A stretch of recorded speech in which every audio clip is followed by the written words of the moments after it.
Supracortical, con el médico psiquiatra Rafael López.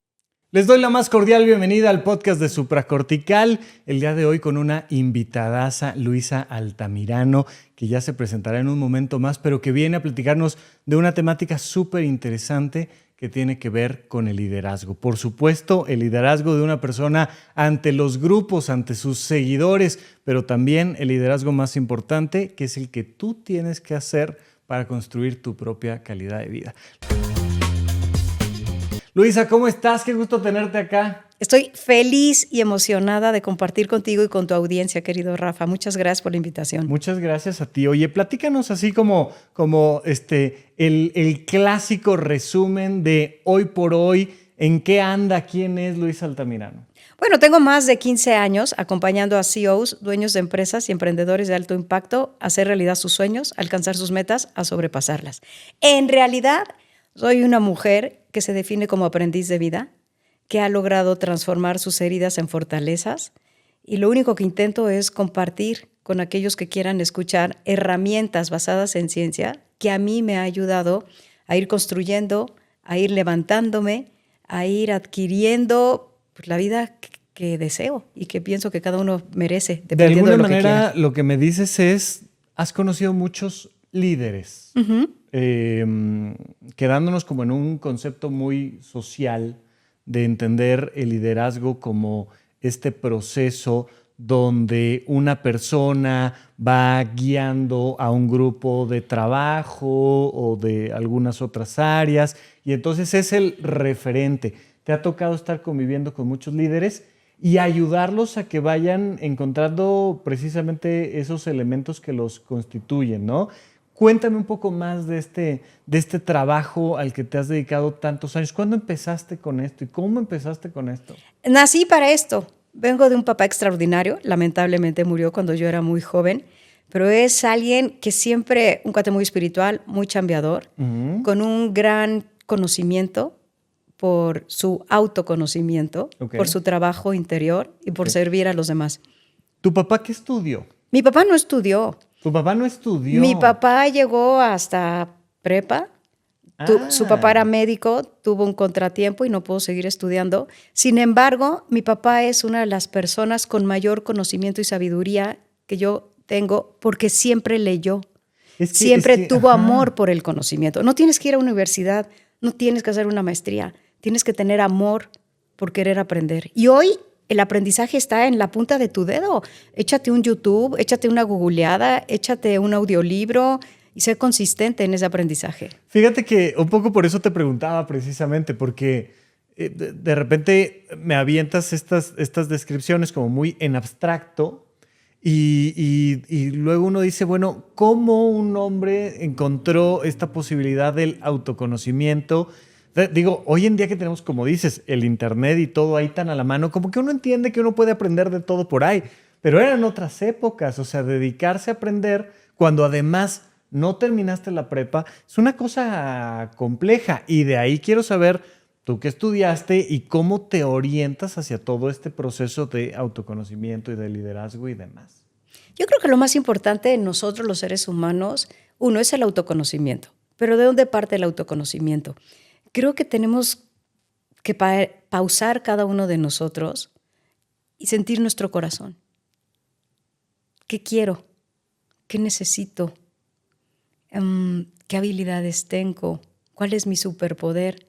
Son preguntas un poco complicadas para hacerse de un trancazo. Claro, complicadas y abstractas. Pero uno puede empezar de manera muy sencilla, empezar a caminar con tu perro, ir a la naturaleza y estar en el bosque de Tlalpan, en los viveros, en algún espacio, quitarte los zapatos, pisar, caminar sobre el pasto, inhalar, exhalar. Y entonces sí, en este momento, ¿qué quiero?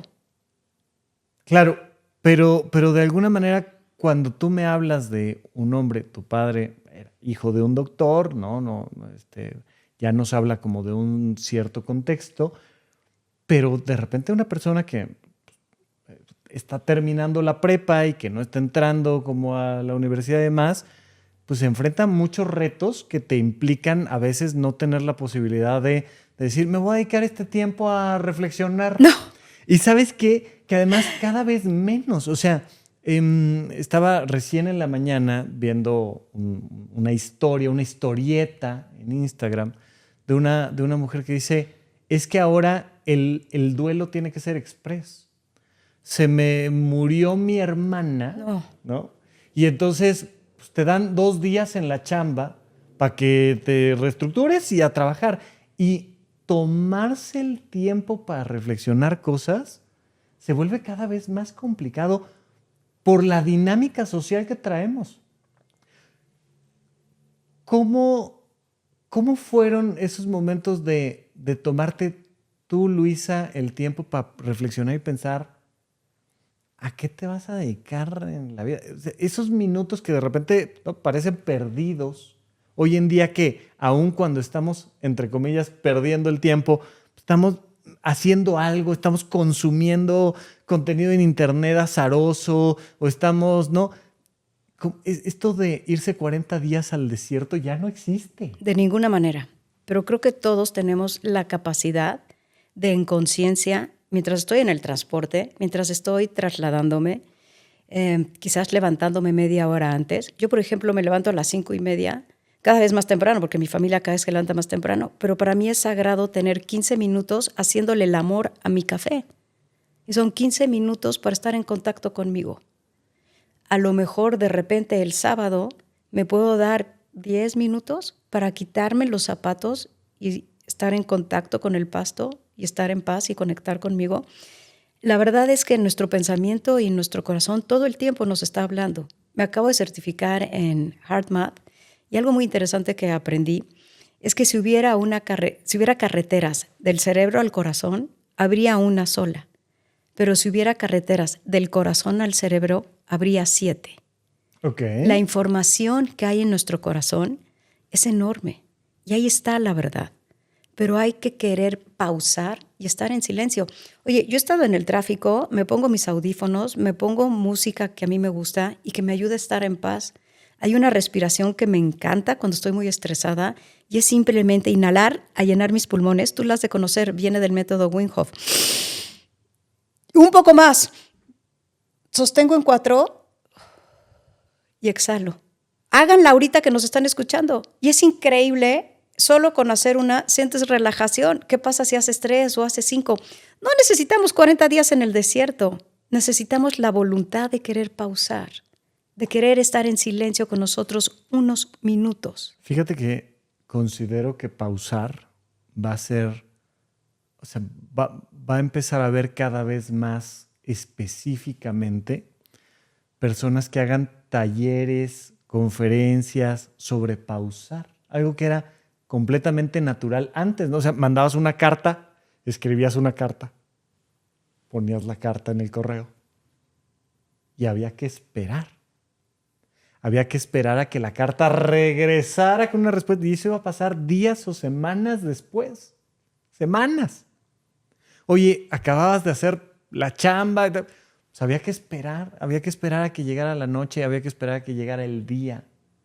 Había que esperar, por ejemplo, antes a que uno se recuperara de las enfermedades. Lo que te decía yo del duelo. Había que esperar a procesar cosas.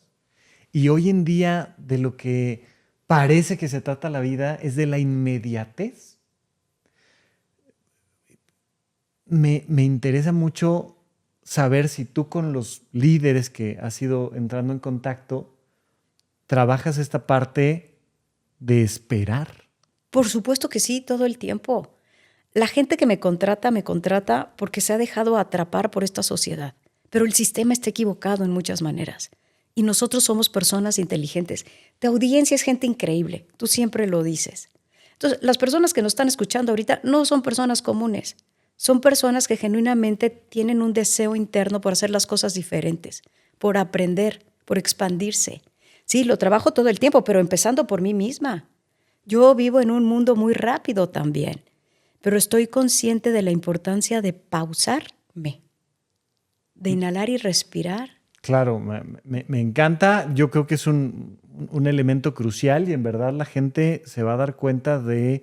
O sea, obsérvenlo, ¿no? Me decía una gran amiga que está muy dedicada también a temas de desarrollo personal, es psicóloga, y dice, me di cuenta el otro día que estaba tomando una conferencia y que dentro de la misma conferencia ya no podía yo no sacar el celular y hacer otra cosa mientras estoy en la conferencia. Estoy en el auto hablando con no sé quién, y la velocidad con la que vamos viviendo. Pero me quisiera regresar un poco más como a las bases. Entonces, tu papá no hace una carrera como tal, una licenciatura, pero se dedica constantemente a estudiar mucho sobre su propio ser, sobre, supongo yo, algunas otras áreas. La historia ¿no? de México le encantaba. Okay. Le encantaba leer novelas sobre emprendedores, leer biografías, a nutrir su mente, a nutrir su corazón. Y termina dedicándose a qué. Tú, cuando naces, ¿en qué contexto llegas? ¿Cómo te orientas hacia lo que haces hoy en día? Por necesidad, por lo que pasó con su papá, él decide, porque en la vida todos decidimos, ser pilar de su familia económicamente para su mamá y sus hermanos, y se convierte en un hombre muy chambeador, súper trabajador. Empieza a trabajar en laboratorios farmacéuticos como representante. Uh-huh. Después empieza a trabajar con un tío que tiene un laboratorio farmacéutico, y de observar, él dice, pues de chambear para alguien más, no voy a llegar a construir lo que yo quiero o lo que yo siento que puedo alcanzar. Y emprendió. Y en ese momento, 10 meses antes de que yo naciera, emprendió. Pero emprendió a la par, con estrategia siempre. Creo que en la vida es importante ser audaces inteligentemente. Entonces lo que hizo fue una transición sutil. En las mañanas trabajaba como representante, en las tardes él solo hacía soluciones antisépticas, los fines de semana llevaba a venderlas. ¿Cómo que él solo hacía soluciones antisépticas? ¿Qué sí? Literalmente, claro que sí. ¡Wow! Y poquito a poquito fue creciendo hasta construir un laboratorio farmacéutico que en su nicho de mercado es muy reconocido. Se llama Farmacéuticos Altamirano, ya no es de la familia. Pero la verdad, tenemos mucho que aprender de ahí. Seguir tu corazón, Claro. reflexionar, Claro. ser audaz pero con inteligencia, con estrategia. Fíjate que recién salió un estudio muy interesante que analiza cuáles son los factores más importantes en la movilidad social. Es decir, en que si yo nací en un nivel estatus socioeconómico, pase al menos un escalón para arriba. Por supuesto que se ha hablado ahí en el estudio muchísimo de que hay muchas variables, ¿no? Es multifactorial que hace la movilidad social, pero al que le daban más peso, que decían, bueno, si podemos decir que hay algo en particular, decía, es que durante tu infancia estés en un entorno, ya sea familiar o social, que esté creciendo. Entonces, me llama la atención que tú dices, mi papá me tiene, o sea, emprende y 10 meses después llego yo. Y pues te tocó seguramente, ¿no? En esto que llaman la curva J del emprendimiento, que va bajando, bajando, bajando. Y dices, hacer la transición como quiera que sea siempre pesa, siempre duele. Pero de repente ir subiendo y decir, pues, ¿qué crees que ya? Ahora sí ya fundamos los laboratorios y ya hicimos nuestra solución antiséptica y ya. Y te tocó esa ola que impulsa a decir, oye, sí se puede.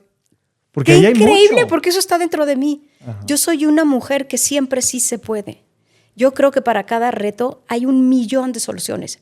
Solo tenemos que encontrarlas. Ahí está el arte. Claro, pero y para eso hay que pausar. Hay muchas personas, ¿no? Y mucho de lo que se trata el movimiento feminista, muchas cosas, es cambiar de esta idea de, no, es que tú no puedes. Tú no puedes por tu color de piel, tú no puedes por tu género, tú no puedes por tu orientación sexual, tú no puedes por... de repente empezar a pensar, es que sí puedes.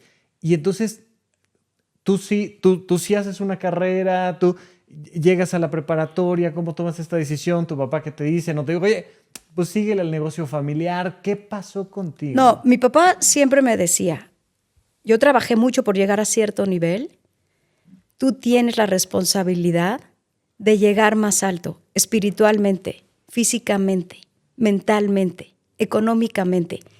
Y no lo veo como una responsabilidad, lo veo como un goce para cada uno de nosotros. Cada uno de nosotros, si queremos, podemos elegir desde el gozo superar a nuestros papás.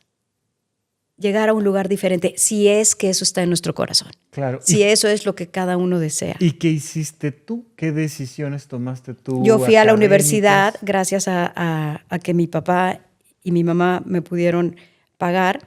Yo conseguí 3 becas para hacer una maestría y además yo pagaba una parte y trabajaba a la par que hacía mi maestría. Lamentablemente heredé el negocio familiar a los 25 años. Hay mujeres a los 25. Yo era una niña porque venía de un entorno muy, muy cuidado.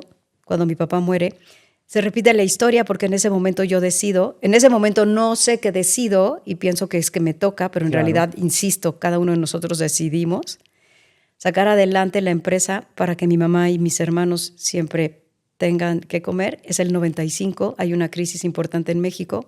Los saco de la crisis del 95. Te volviste papá, estaba tu mamá y tú tomas la silla de papá en este entorno familiar. Durísimo, porque en esos momentos estaba rota, mi papá era todo para mí. No solo era mi papá, era mi mentor, era mi mejor amigo, era mi guía espiritual. Comía con él una vez a la semana para pimponear ideas y perderlo todo para mí. Y de repente recibir esta responsabilidad tan importante, que no más era mi mamá y mis hermanos, también la gente que trabajaba ahí. Y mi mamá además me decía, no lo vayas a perder. Sí, claro, por supuesto. Entonces, la verdad, si te soy honesta, me levantaba a las 5:30 a rezarle a Dios que me llevara con él, porque esto era demasiado para mí. El buen Dios sonreía, porque ojalá en ese momento yo supiera, como a veces deberíamos de saber todos, que faltan muchas cosas buenas por vivir. En los malos momentos sería tan lindo que pudiéramos ver que todo está oscuro, pero que falta mucho bueno por vivir. ¿Haces licenciatura en qué? ¿Maestría en qué? Administración empresas Uh-huh. y una maestría en negocios internacionales. Ok. ¿Sales de la maestría? Me pongo a trabajar en una empresa Unilever, Ok. muere mi papá, me voy a la empresa de un día para el otro. El día que llego a la empresa le digo a la secretaria en dónde se sentaba mi papá y dónde están los lápices. Cierro la puerta y me pongo a llorar. En ese momento entran y me dicen, hay que pagar, me acuerdo perfecto, 75,000 pesos de impuestos. Y no teníamos dinero. Yo creo que mi papá murió porque estaba muy estresado en ese momento, la situación económica. Vuelvo a cerrar la puerta, veo la foto de mi papá y le digo, pa, yo no pedí esto, pero por favor ayúdame. Media hora después en el teléfono y un cliente que debía 75,610 pesos me habla para decir que pase por el cheque en 2 horas. Esto es caso de la vida real. Y de ahí para adelante creo mucho en mí. Creo que algo que me dejó mi papá es cree en ti.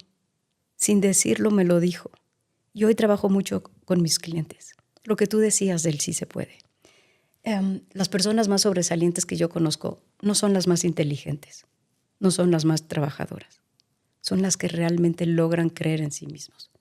¿Y cómo puedes aprender a creer en ti mismo? Observando autoconocimiento, observando nuestros pensamientos y recordando que otra vez, con tu inteligencia y tu elección, tú decides qué pensar, cuánto tiempo quedarte en un pensamiento y qué pensamiento alimentar. Fíjate que ahorita que vas haciendo estas reflexiones que me parecen muy importantes, estaba viendo una entrevista de Barack Obama, que por supuesto, vaya, nomás de ser presidente de Estados Unidos, pues hablamos de una persona muy compleja en muchos sentidos. Cosas muy buenas tendrá, cosas terribles tendrá, sin duda alguna. Pero de qué es una figura icónica, es una figura icónica. Y le decían, oye, ¿qué tanto influyó la suerte en tu vida? Y dice, no, totalmente. Me queda muy claro que solo soy un tipo con suerte. Y me hizo reflexionar mucho porque creo que sin duda alguna hay que enfatizar el que a veces hay que pararse a chambear y tomar responsabilidades que a veces no siempre uno eligió, muy frecuentemente uno no las eligió. Y la vida requiere mucha chamba, pero tampoco es cierto que solo con chamba lo logre uno.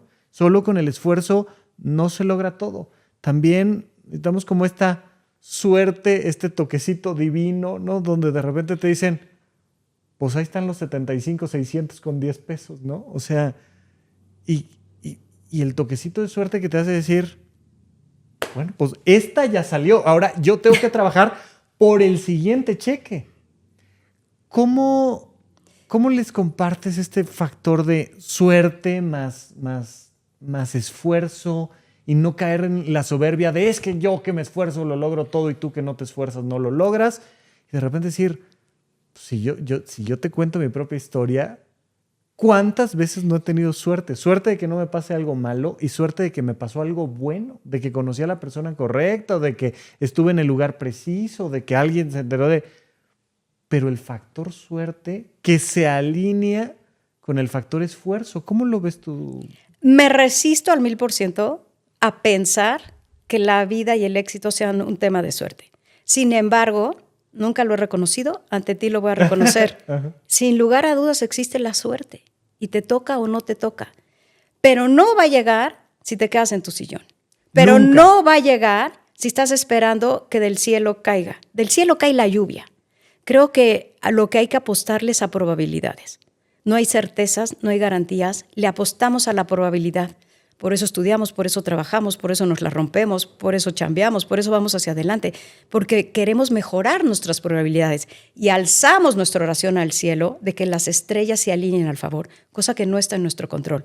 Pero me queda muy claro que el destino, el objetivo, la meta no está en mi control, pero en la excelencia, en el proceso, en lo que yo puedo hacer cada día, siempre, al menos yo, Luisa, lo voy a hacer con amor y con pasión, porque eso sí está en mi control, el resultado no. Yo hoy quisiera estar en el mercado hispano en Estados Unidos dando conferencias, porque esa era mi meta en este año, después de X años de duro. No estoy, no pude contraleer ese resultado. ¿Pero qué crees? Estoy aquí sentada contigo y con tu auditorio, sintiéndome plena y sabiendo que he hecho lo mejor que he podido hasta hoy. No sé mañana, ¿verdad? A lo mejor estoy en China. Claro, por supuesto, pero me das justamente, ¿no? Y me encantaría hacer doble clic a esto que dices fantástico, que es que trabajamos a favor de las probabilidades. Explícame un poquito más este asunto de orientarnos hacia las probabilidades. Mira, yo antes era una persona que me ponía un objetivo y sí o sí lo alcanzaba. Y generalmente los alcanzaba. Pero el costo a lo mejor en energía era muy alto. A través de las experiencias y las caídas y mis propios raspones, he ido aprendiendo que no necesariamente siempre las podemos alcanzar. Pero, sin embargo, siempre es importante tener esa meta, tener ese sueño, que a lo mejor no te va. Yo a mis hijos siempre les digo, hay que soñar con aterrizar en la luna. Y lo peor que les puede pasar es aterrizar en una buena estrella. Pero creo que lo que no se vale, insisto, es quedarme en mi sillón triste, en mi sillón viendo la tele, en mi posición de loto, esperando y visualizando que todo va a salir bien.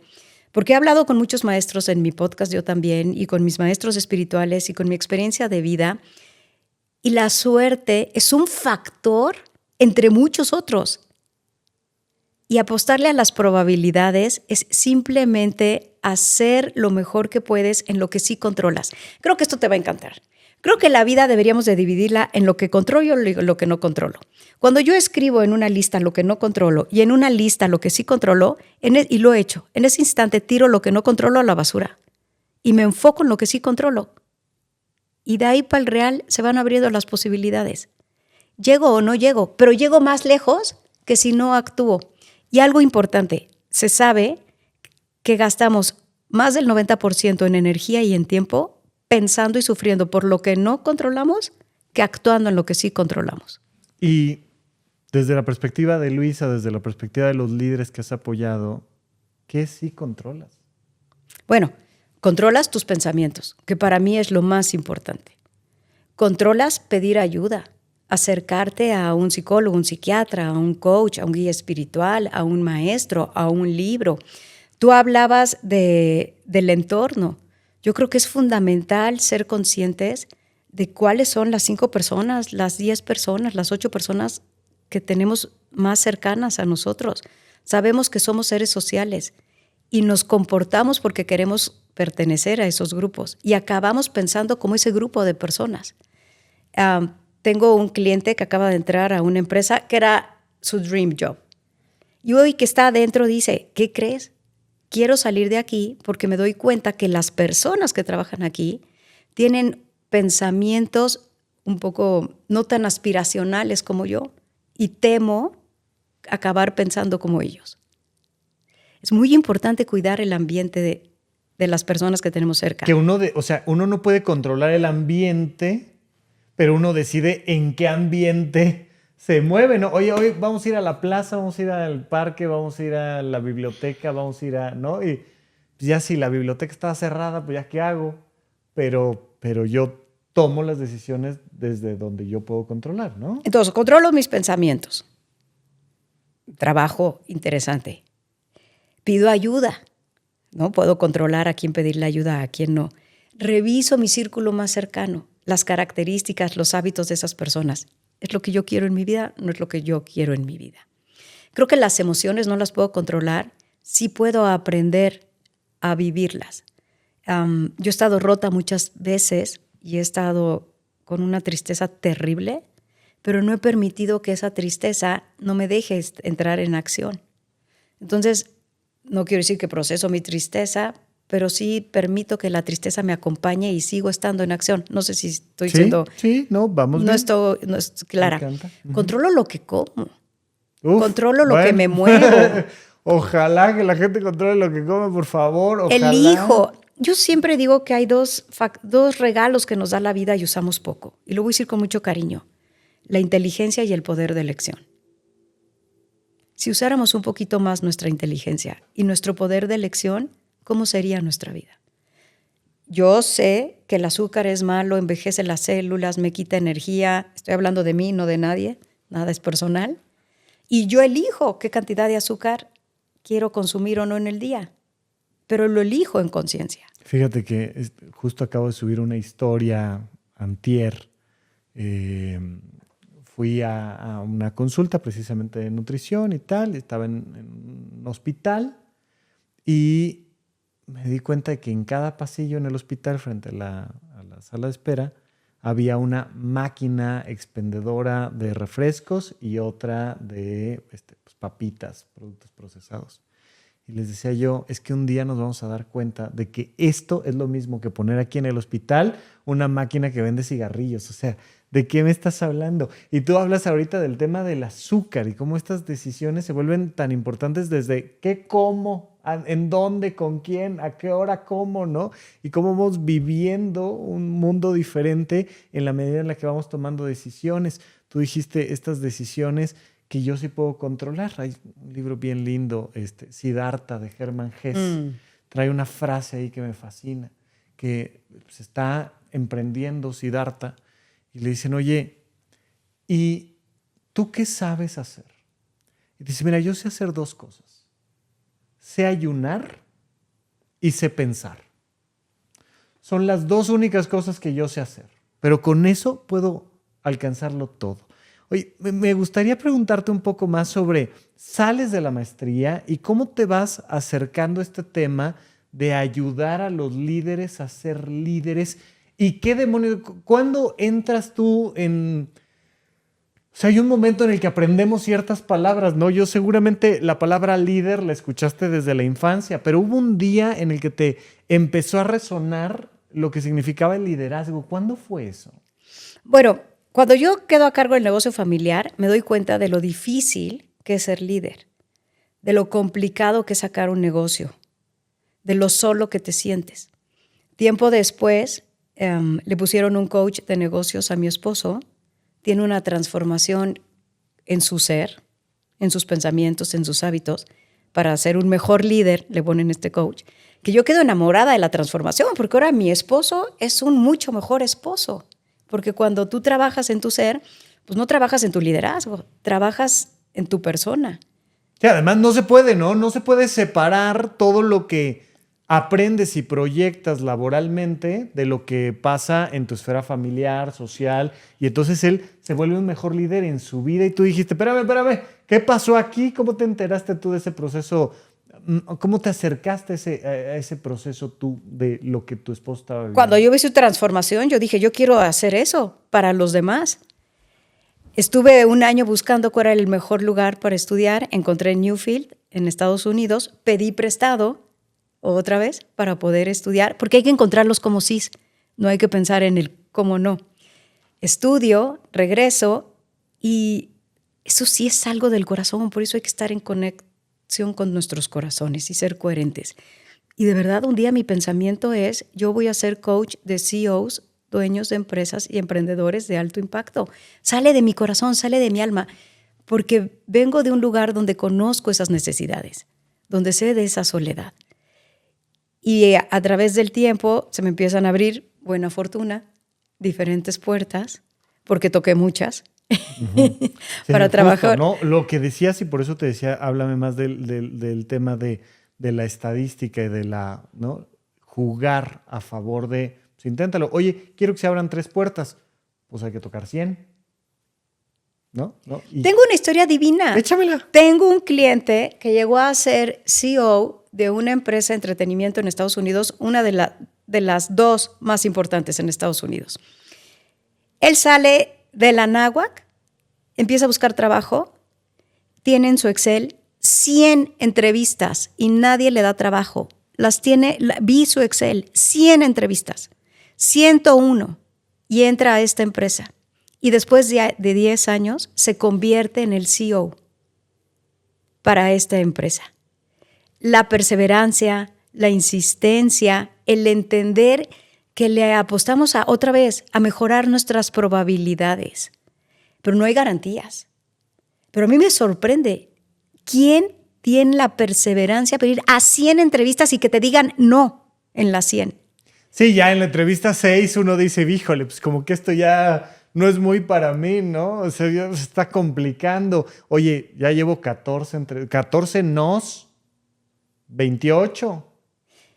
A mí esto me gusta recordar porque creo que no hay que ser extremistas. Sí creo que hay que tener la capacidad para saber cuándo un emprendimiento hay que echarse para atrás, Sí. cuándo una búsqueda ya no es la correcta, cuándo un matrimonio vale más cerrarlo en amor, ¿no? Y cerrar estos ciclos.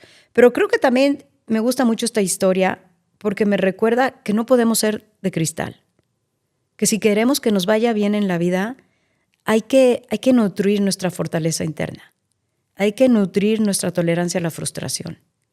Hay que saber que para poder llegar hay que pagar costos muy altos.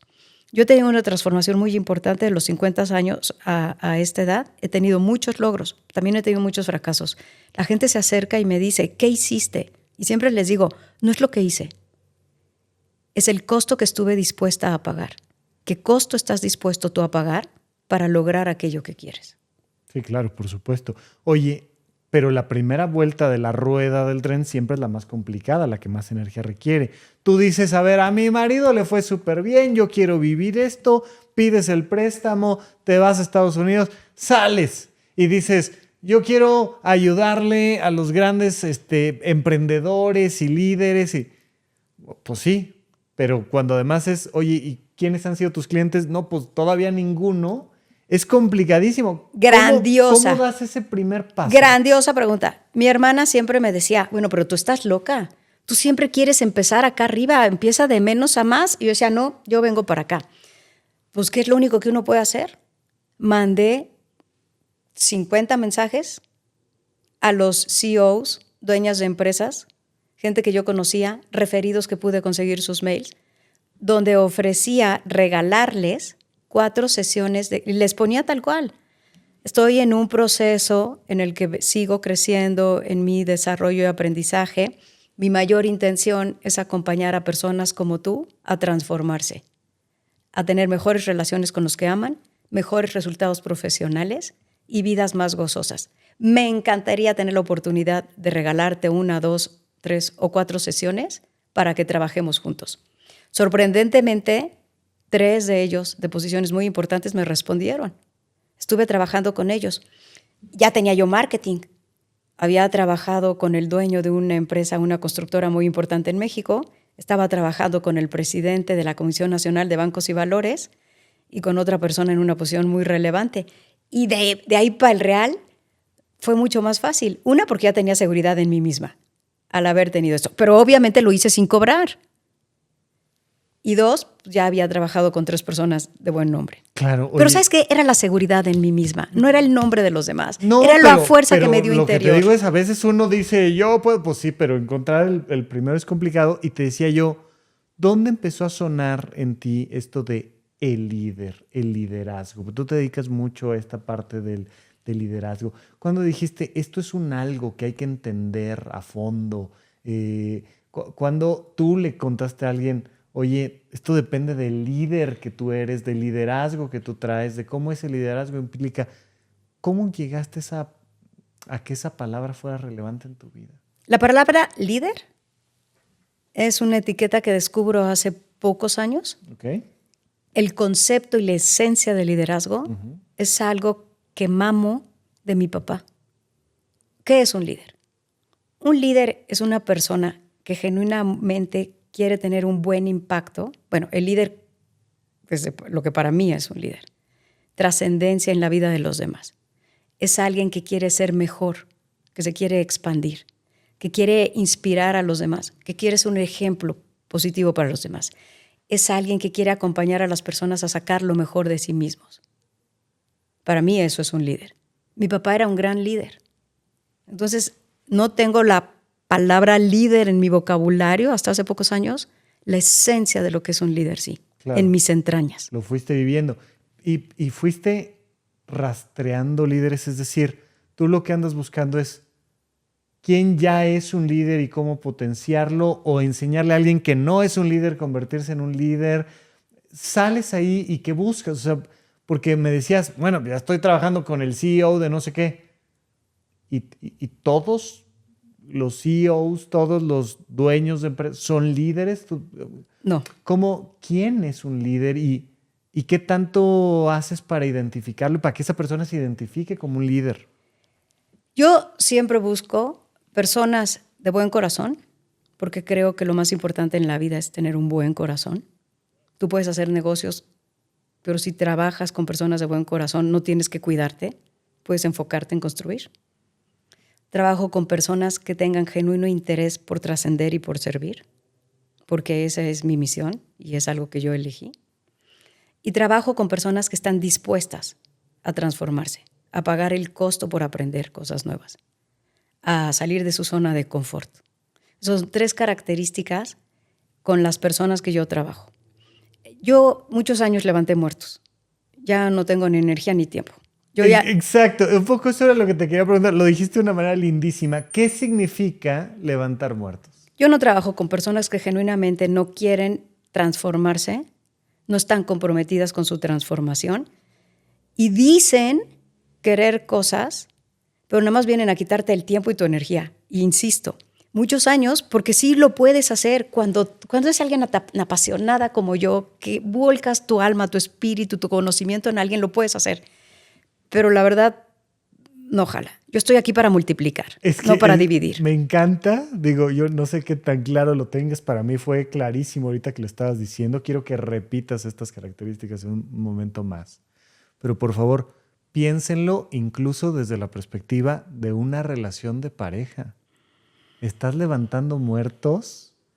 Otra vez, ¿cuáles fueron esas características que tú dijiste sobre qué significa estar levantando muertos o qué significa un líder de verdad? No, van evidentemente de la mano, pero cuando dijiste, yo ya no levanto muertos, yo ya no trabajo con, y yo te digo, ponle atención a tu pareja, tus amigos, tu familia, tu trabajo, si estás levantando muertos. ¿Qué es levantar muertos? Otra vez. Para mí, levantar muertos son aquellas personas que dicen querer algo, pero no están comprometidas con esa transformación. No hay compromiso real. Y algo que yo he aprendido mucho no es lo que decimos, es lo que hacemos. A mí no me sirve que mi pareja me dice que me ama. Yo necesito acciones. A mí no me sirve que un cliente me diga que va con todo. Yo necesito acciones. A mí no me sirve yo estar aquí diciéndote que estoy genuinamente comprometida con tocar el alma de tu audiencia si no vengo preparada para esta entrevista. No es lo que decimos, es lo que dicen nuestras acciones. Es que fíjate que te voy a contar, ¿no? Grabé recién este video, no lo he publicado, pero les digo una frase que me encontré el otro día muy linda respecto a temas de pareja, que dice, cuando tengas dudas, tápate los oídos y observa. Entonces, ¿qué pasa cuando te tapas los oídos y observas, oye, ¿esta persona es un líder o no? dice que su intención y que quiere, pero tápate los oídos y observa. Y me lo estás diciendo de una manera lindísima. Oye, no sé hasta dónde me puedas dar algún nombre o no, alguna anécdota, pero ¿cuándo al taparte los oídos y observar te topaste con algún líder que tú hayas dicho, me tocó, me conmovió, esto es un líder? A lo mejor me dices el nombre, a lo mejor no, pero me encantaría alguna anécdota de decir, más allá de mi padre y yo, resulta que me estoy encontrando con este nivel de liderazgo en alguien que está haciendo las cosas bien porque de fondo en esa alma ahí hay algo bueno. La verdad es que el 100% de la gente con la que yo trabajo hoy es así. Por confidencialidad no te voy a dar nombres, pero te voy a dar el nombre de alguien que lo dice públicamente. Es Oso Traba. Hoy tiene el podcast de negocios número 1 en todo Iberoamérica. Ha sido mi cliente desde hace más de 8 o 9 años. Y es una persona que ha tenido... Mi primera entrevista fue con él. Y es una persona que ha tenido esta valentía para ir hacia adentro y conectar con sus áreas más oscuras. Lo hizo él, por eso lo hago. Varias veces de mi casa salió tremendamente triste. Yo quería salir corriendo a abrazarlo y no lo hacía porque en mi mente y en mi corazón yo decía, la tristeza es un gran aliado para las reflexiones profundas. Cuando estamos tristes, son momentos valiosísimos para generar reflexiones profundas. Y hoy es un cuate pleno, es un cuate con un éxito maravilloso, con un impacto masivo increíble en el mundo hispano y es alguien en quien honro mucho su camino. Por eso es un gran líder en este trabajo interno que se ha hecho. Y ¿sabes qué me sorprende a mí mucho de Oso Traba? Que es una característica que admiro yo mucho de él y que a mí me cuesta mucho trabajo, sobre todo en la entrevista directamente, que se calla y escucha. Yo todo el tiempo interrumpo. A mí me encanta hablar y meter el dato y no sé qué. Y yo por eso no hago un podcast de entrevistas, hago un monólogo. A mí lo que me gusta es la platicada. Pero el Oso Traba le hizo una entrevista al doctor Alfonso Ruiz Soto, que es mi maestro, mentor en muchos sentidos, creador del modelo de semiología de la vida cotidiana. Y dije, es que es la mejor entrevista que he escuchado. Yo a Oso Traba lo conozco y lo escucho hace un montón. Como dices, tiene un éxito e impacto abrumador desde hace un montón de tiempo. Pero me fascina lo preparado que llega a las entrevistas y lo mucho que se calla y escucha. Como coach de Oso, te puedo dar 3 características importantes que creo que lo han ayudado a estar donde está. Uno es la valentía para trabajarse en sus áreas más oscuras, que poca gente tiene esa valentía. 2, su gran amor por el aprendizaje, por el conocimiento. Ha leído una cantidad de libros impresionante. Ha escuchado una cantidad de podcasts impresionante. Y la tercera, autenticidad. Es un cuate que siempre es auténtico. A mucha gente no le encanta, a otros lo podemos amar, pero eso no le es importante. Él es él y es un hombre auténtico. Pero creo que esa autenticidad solo puede venir del autoconocimiento. Sí, totalmente. Estoy completamente de acuerdo contigo. Me gustaría, nos va quedando un poco de tiempo todavía, pero ya cada vez menos. Quisiera preguntarte, alguien está en algún lado ahorita escuchando, tiene una chica de 20 años, a lo mejor es un chico de 32, a lo mejor es, yo qué sé, pero que de todas maneras en la cabeza hay esta idea, lo platicábamos al inicio de, híjole, pues yo a lo mejor no puedo, yo a lo mejor no soy Oso Traba, yo a lo mejor no soy Luis Altamirano, yo a lo mejor no sé hacer antisépticos yo solo en mi casa, ¿no? ¿Cómo orientarías a alguien que anda medio perdido, medio perdida, en ir encontrando su propio liderazgo? Bueno, primero recomendaría leer mi libro. Ok.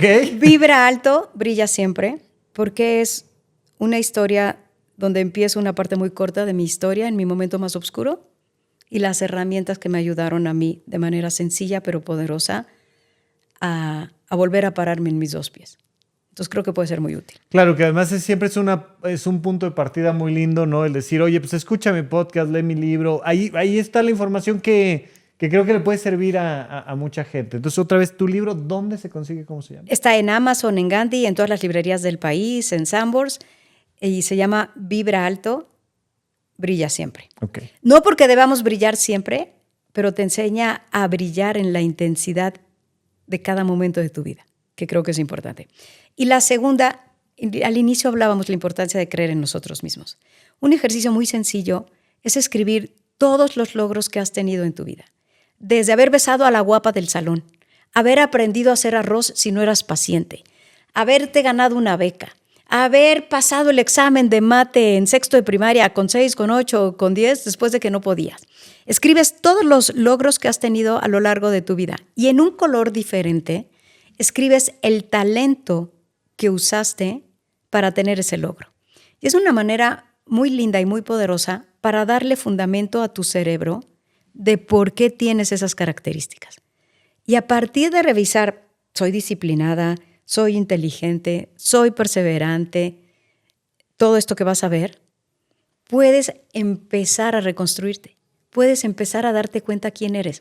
Nos perdemos en la vida en los momentos oscuros porque vemos el árbol, dejamos de ver el bosque y solo vemos esa cueva oscura, olvidándonos que basta una sencilla chispa de luz para iluminar la cueva más oscura.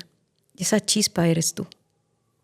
Oye, arrancamos con tener información, luego creer en mí y yo no sé, meto el tercer punto si es que te parece pertinente, que es, pues, haz lo que tú puedes controlar, ¿no? Dedícate a lo que a ti sí te toca, que lo comentabas hace rato. Me encanta. Y algo cuando veo tu sonrisa, Ajá. que me fascina, creo que ya como cereza del pastel, haz una lista de las cosas que nutren tu alegría. Vuelve a vivir tu vida pian pianito, poquito a poquito, con alegría. A lo mejor ver el sol te hace sonreír, tantito. Pues ve todos los días el sol. O abrazar a tu perro, yo amo hacer eso. Pues abraza más a tu perro. Vuelve a nutrir pian pianito a través de esas pequeñas cosas que te dan alegría al corazón. Tengo una última pregunta que se comenta muchísimo en internet y demás, pero quiero saber tu perspectiva, que tiene que ver con cómo vive un líder un fracaso. Los fracasos constantes, chiquitos, cotidianos, los fracasos serios donde apostaste y hiciste lo que tú controlabas y creíste en ti y sácatelas que se fue por otro lado. ¿Cómo vive un líder los fracasos? Pues primero, la verdad, cierra la puerta de la oficina, se mete a su coche o al baño y se pone a llorar. Porque a todos nos duele lo que nos duele. Y no hay manera de negarlo. Sería un error negarlo. Entonces, primero, conectando con ese dolor, con esa frustración, con ese coraje de haber perdido. Después, analizando la situación. ¿Qué pasó? ¿Qué fue aquello que pude haber hecho diferente? ¿Qué fue lo que hice bien? Reconociendo también lo que hice bien, que no estaba en mi control y de todas maneras iba a salir ahí. ¿Qué puedo aprender de esta situación? Y no sé los líderes, pero te voy a decir una pregunta muy poderosa en mi propia historia de fracasos. Si hubiera algo bueno para mí en esta situación, ¿qué sería? Es una pregunta que aprendí cuando murió mi hermana, mi esposo se quedó sin trabajo, se murió mi perro y se fue mi sobrina a vivir a otro país. Y en ese momento aventé la hoja y el papel y el lápiz y dije absolutamente nada. Pero varios intentos después pude sentarme a responder esa pregunta. Y en la respuesta vas a encontrar un camino que te va a llevar a lugares muy diferentes a los que estás hoy. Mi querida Luisa Altamirano, oye, además andas emprendiendo nuevos proyectos. ¿Qué onda con tu podcast? ¿Dónde te puede encontrar la gente? Pero platícame un poquito más del podcast, la intención del podcast, dónde lo escuchan y qué pasa con esta nueva etapa en tu vida. ¿Qué onda? Igual que tú, estoy aquí para tocar, yo digo que fui al ITAM, pero no aprendí matemáticas. Ajá. Entonces quiero tocar 1,000 millones de almas antes de morir. Por eso mi libro, por eso las conferencias, por eso el podcast. El podcast se llama ¿Quién cuida al líder? Y la respuesta es nadie. ¿Y quién es líder? Todos nosotros. Cada uno de nosotros somos líderes de nuestra propia vida. Y creo que es muy interesante y muy revelador entender que nadie nos cuida. Aprendemos a cuidarnos solos. El podcast tiene diferentes entrevistas en los 4 pilares del ser, lo que yo considero sostiene al ser humano. Uh-huh. Mente, cuerpo, espíritu y emociones. A través de personas extraordinarias como tú y de entrevistas en el podcast, aprendemos herramientas, escuchamos historias que nos inspiran para poder cuidarnos mejor en nuestra mentalidad, en nuestra espiritualidad, en nuestro cuerpo y en nuestras emociones. ¿Y se llama el podcast? ¿Quién cuida al líder? Está en todas las plataformas de Spotify, Amazon Music, Apple Music y en YouTube. ¿Quién cuida al líder? Con Luisa Altamirano. Me encanta. ¿Y tus redes nada más me faltan? Estoy en Instagram y en LinkedIn como Luisa Altamirano Coach. Luisa, muchísimas gracias por venir a platicar conmigo en Supracortical. Ya no le di doble clic porque no nos iba a dar tiempo, pero hablaste de las 7 carreteras del corazón. Me interesa muchísimo saber cuáles son. Un montón de cosas. Invitadísima a regresar acá cuando gustes. Muchas gracias por acompañarme. Gracias por el regalo de esta semana, que es estar aquí contigo. Gracias a Rafa. ti, muchísimas gracias. Y nos vemos la próxima vez. Gracias por escucharme. Esto es el podcast de Supracortical. Yo soy Rafa López, psiquiatra. Hasta la próxima. Quiero darte las gracias por escuchar Supracortical y sobre todo por suscribirte y seguirme donde sea que estés escuchando este programa y así te puedes enterar todo el tiempo de nuestros próximos estrenos.